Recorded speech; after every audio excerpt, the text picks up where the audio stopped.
Part 2-তে ছিল আমরা পোখারা থেকে ঘান্দ্রুকের দিকে রওনা হচ্ছি। পথে এই যে আমাদের গাড়িটা একটু দাঁড়িয়ে সুন্দর দৃশ্য দেখার জন্যে আমরা সবাই মিলে দাঁড়ালাম, এবং এত সুন্দর যে নিচে আমরা এত উঁচু পাহাড়ে দাঁড়িয়েছিলাম যে নিচের পাহাড়ের উপরের সব বাড়ি ঘরগুলা খুব ছোট ছোট মনে হচ্ছিল। অনেক সুন্দর একটা সিনারি দেখা যাচ্ছে। আমি দেখানোর চেষ্টা করছি ভিডিও করে।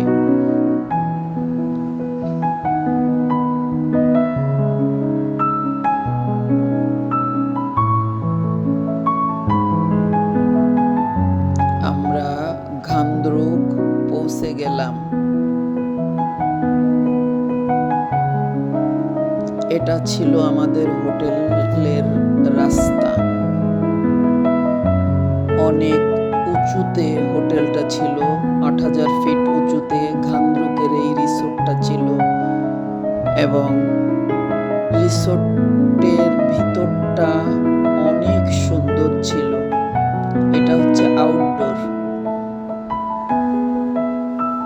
পাহাড় এত সুন্দর দেখা যায় এই রিসোর্টের উপর থেকে। এই যে আমাদের হোটেলটা, এর ব্যালকনি থেকে পাহাড় দেখা যায়।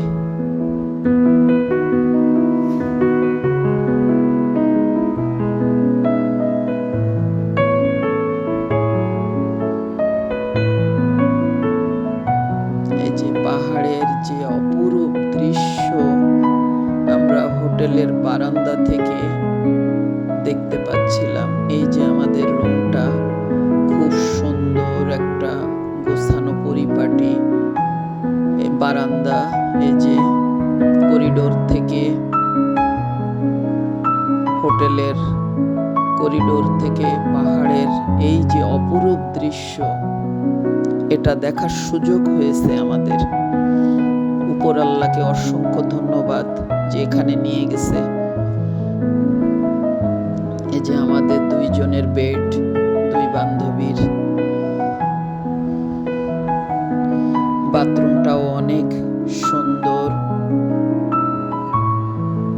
আমরা পরের দিন সকালে গ্রুম কটেজে গেলাম নেপালি ড্রেস ভাড়া করতে। ওখানে নেপালি ড্রেস ভাড়া করে আমরা কিছু ছবি ভিডিও করলাম।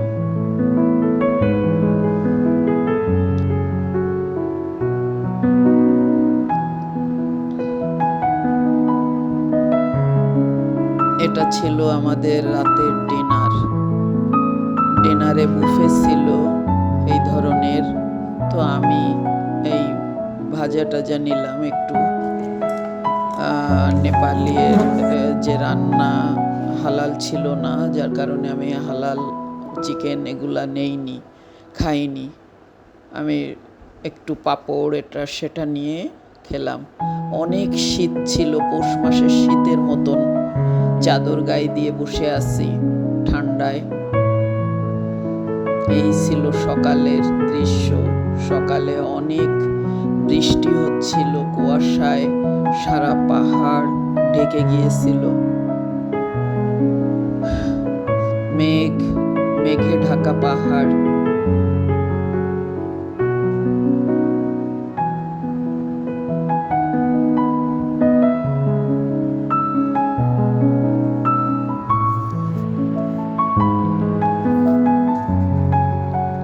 আমরা গ্রুম কটেজে গেলাম। সেখানে সবচেয়ে পাহাড়ের উঁচু চূড়ায় এই গ্রুম কটেজ। সেখানে আমরা ড্রেস ভাড়া নিতে গিয়েছিলাম, আর আমি একটু ভিডিও করলাম। চতুর্দিকে মেঘে ভরা, কুয়াশায় টিপটিপ করে কুয়াশা পড়ছিল, বৃষ্টি পড়ছিল। তার মধ্যে আমরা ভিজে ভিজে একটু ভিডিও করলাম। আমি দুপুর 1টায় আমরা রওনা করলাম পোখারার দিকে। পোখারায় রাস্তায় আমরা এই সুন্দর লেকটা দেখলাম, নদীটা, পাহাড়ি নদী, অসম্ভব সুন্দর। সেখানে একটু নামলাম, নেমে একটু ছবি তুললাম। এরপর আমরা বেলা 3টায় চন্দ্রগিরি হিলে পৌঁছালাম। চন্দ্রগিরি হিলে কেবল কারে করে আমরা পাহাড়ের চূড়ায় চলে গেলাম, একদম উঁচুতে চলে গেলাম।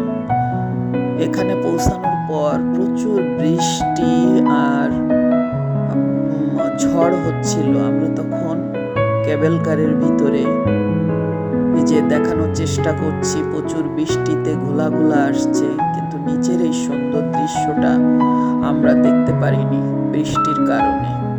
বৃষ্টিতে অন্ধকার হয়ে গেছিল।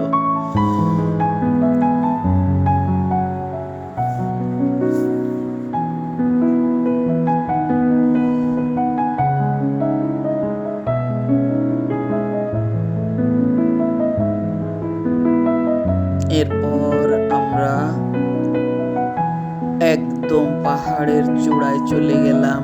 সেখানে একটা মন্দির ছিল এবং একটা রেস্টুরেন্ট ছিল। আমরা লাঞ্চ করার জন্যে এই রেস্টুরেন্টে আসলাম।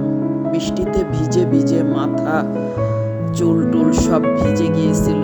একটা চাদর মুড়ি দিয়ে বর্ষাটাকে একটু থামালাম, গায়ে যাতে না পড়ে। প্রচুর বৃষ্টি হচ্ছে। বৃষ্টির মধ্যে পাহাড়ে ওঠা যে কি কষ্ট, পা লেগে যায়। অনেক কষ্ট করে আমরা এইখানে এসে একটু গরম পানি খেয়ে নিলাম। খুব ঠান্ডা ছিল। চাদর জড়িয়ে আমরা একটু গরম পানি খেলাম। এখানে আমরা দুপুরের লাঞ্চ করলাম।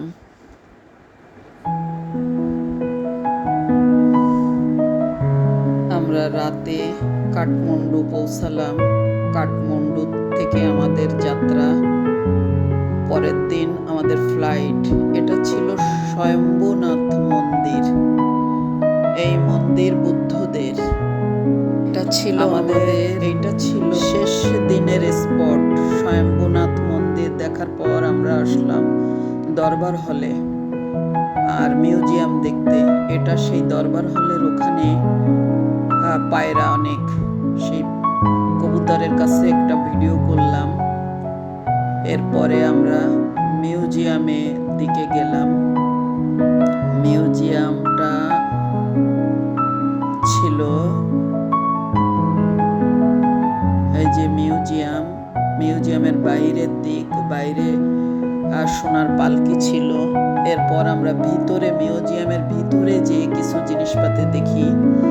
এরপর আমাদের ফ্লাইটের টাইম হয়ে